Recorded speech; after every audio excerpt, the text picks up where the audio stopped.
There are people who are picked up by ICE and who are refugees who are found in the desert, who are found seeking a way into the country because our immigration policy is so messed up and so broken that there is no other way, right? Diversity visas are about this big of a shot in the midst of a giant pool.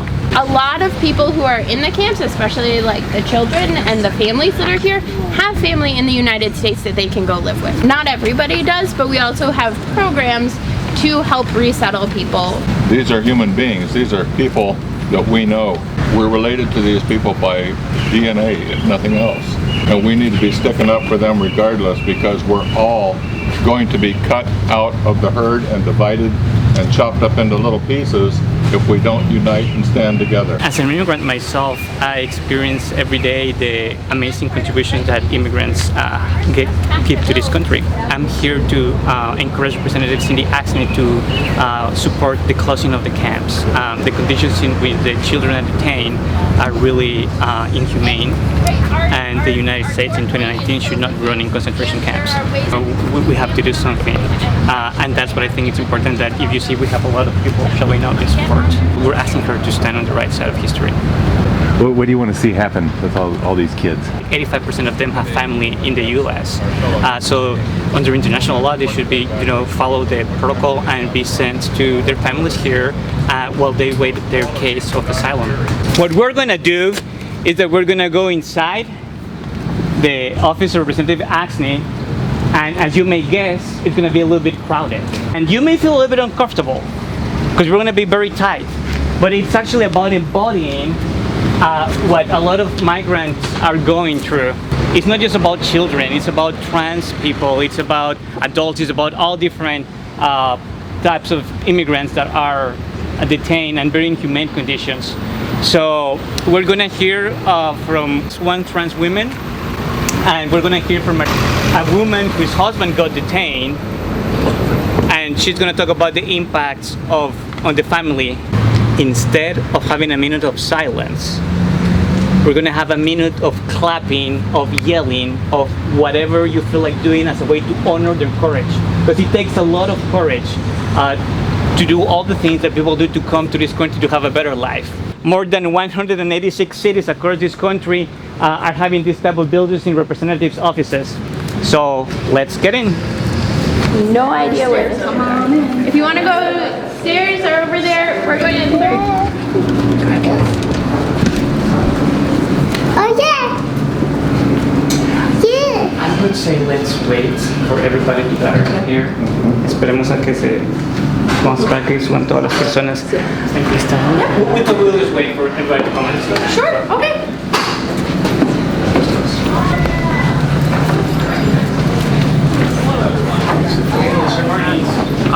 If anyone needs water, just let me know. I'll leave you guys back into our conference room. Hi, my name's Katie Patchett. I'm Congresswoman Axne's district director. Big crowd today. I'm going to have people move into, for fire code reasons, move into our conference room. Sure. Okay, so what we can do is that we can do 2 or 3 rows. It's like, let's have another line here of people. Yeah. So if you want to come over here, we've got a whole corner here. If you remember, I told you may get a little uncomfortable because we're going to be tight, but we are embodying what many of these children and what many migrants go through. They are in very small spaces, overcrowded. You've seen pictures. And you could imagine that what we're seeing in pictures is what they were allowed to show. So conditions might be even more harder and complicated. This could convey the message to Ms Axne that we want her to support the closing of the camps. And we're going to hear stories from 2 people, one trans woman and one woman whose partner got detained. And so they're going to share their stories, and I'll interpret for them. I'm a trans woman. My experience in the detention center was very hard. I thought the harsh treatment was because I was Mexican, but it was because of my identity of who I am. The officials there are very cruel and make your life hard. Things I can even imagine what children go through. So there is no way you can communicate with your family if you don't have money. a call per minute to Mexico is $5 per minute. When they would punish us, they would put like 50 of us in a very small cell for days at a time, and we would not see the day of the daylight. It's been something really hard. I'm experiencing depression. I'm experiencing panic attacks. In spite of all those things that happen in my country, I have an even harder time, and I'm very happy and thankful that I'm out of the detention center now. My husband is detained by immigration right now. There's been a huge change in my family life since he got detained. Not just economically, but also my son has suffered a lot. He only sleeps 1 or 2 hours per night. He's always asking, "Where's my dad?" We have some water coming in. Yep. Folks need water. If you want to pass it this way, I can put it on the table. Yeah. Oh, it's very. He used to be a very calm kid, very quiet, and now he's aggressive. Like he bites and he kicks. Estrés. He's been diagnosed with trauma and stress. Ver que cuando voy a visitar. It's hard for me when we go to visit my husband. We can only interact through a screen, through a TV screen, and so he tries to touch the TV screen, he tries to tickle the TV screen.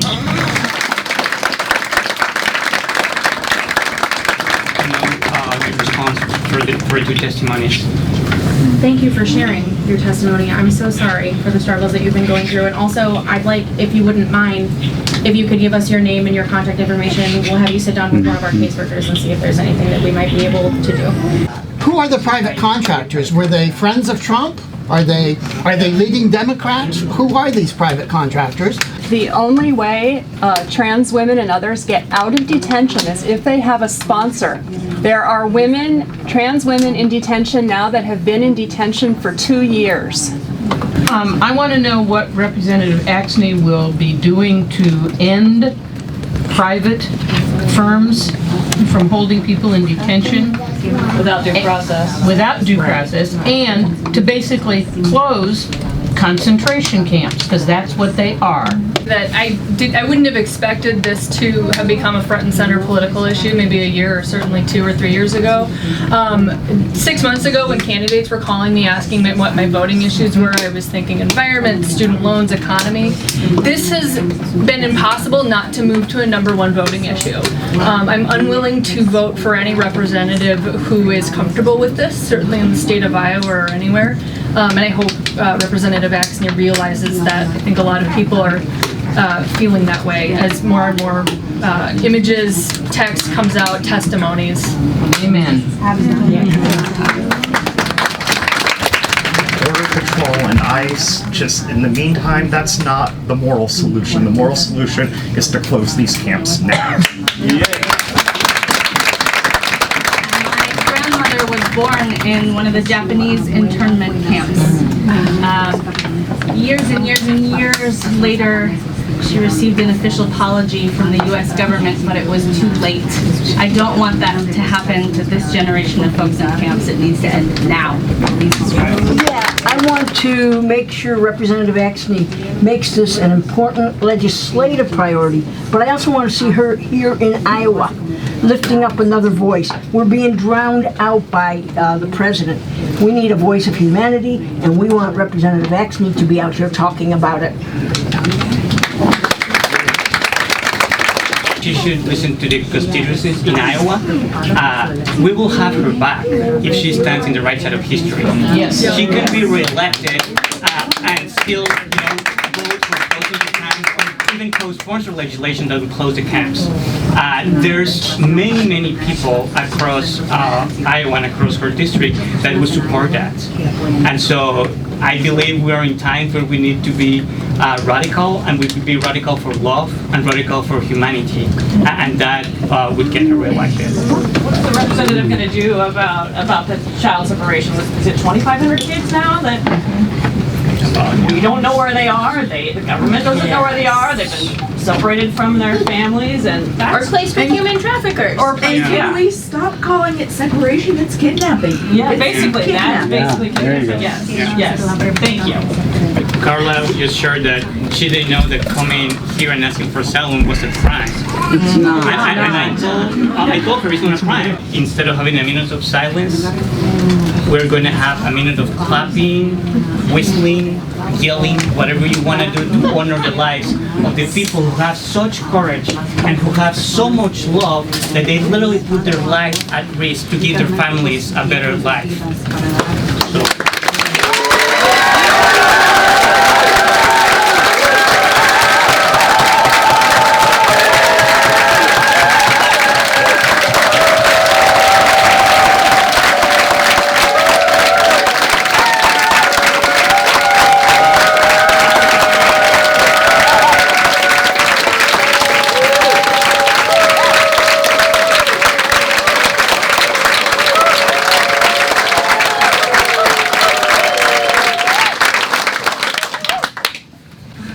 It's fine if you feel uncomfortable. Sometimes being an ally is about being uncomfortable. Where are they? Where are we now? There's thousands, 13,000 children being abused and incarcerated. So please talk to your friends and family. Let them know what is really going on. Because you know what? The Holocaust was also a secret for a long time. I can go ahead. Just from my personal perspective too, I appreciate people participating in the process. So thank you for coming in and seeing us. Our offices are here to serve you all. So the statement that we have is that Congresswoman Axne knows that our immigration system is broken. She believes that we need to pass bipartisan, comprehensive immigration reform that strengthens our border security, provides earned pathway to citizenship for undocumented immigrants who pay their taxes and don't have a criminal record, and treats people with dignity and respect. Congresswoman Axne is a strong supporter of our immigrant community and Dreamers since day one, and she will continue to be an advocate in office. Congresswoman Axne was a co-sponsor and voted for the American Dream and Promise Act of 2019, a bill that will stop the deportation of Dreamers, or immigrants who enter the country as children, and offer these young people an earned pathway to citizenship. If you have any other questions or needs, I'd be happy to direct you to our legislative director, who is based in DC. If you have more in-the-weeds questions or specifics, I can get you her contact information before you leave. You know, or maybe we'll talk to somebody to see how does she think the border is an insecure place that needs to be secure. I would think the border is very insecure because there are children being kidnapped. And we need to fix that, right? But just to throw money at, there's already thousands of patrol officers or immigration officers there. There's a lot of money and resources, and then just to think that the idea of having it secure because there are children and families seeking for asylum, how's that a threat? A lot of people talk about drugs, but more than 90% of the drugs that get into this country go through ports. Like in Philadelphia a few weeks ago, there was like millions of tons of cocaine detained. So it has nothing to do with security, really. And so we will be happy to provide Representative Axne with more explanation and details about how really we don't need to secure the border in the way that she may be thinking.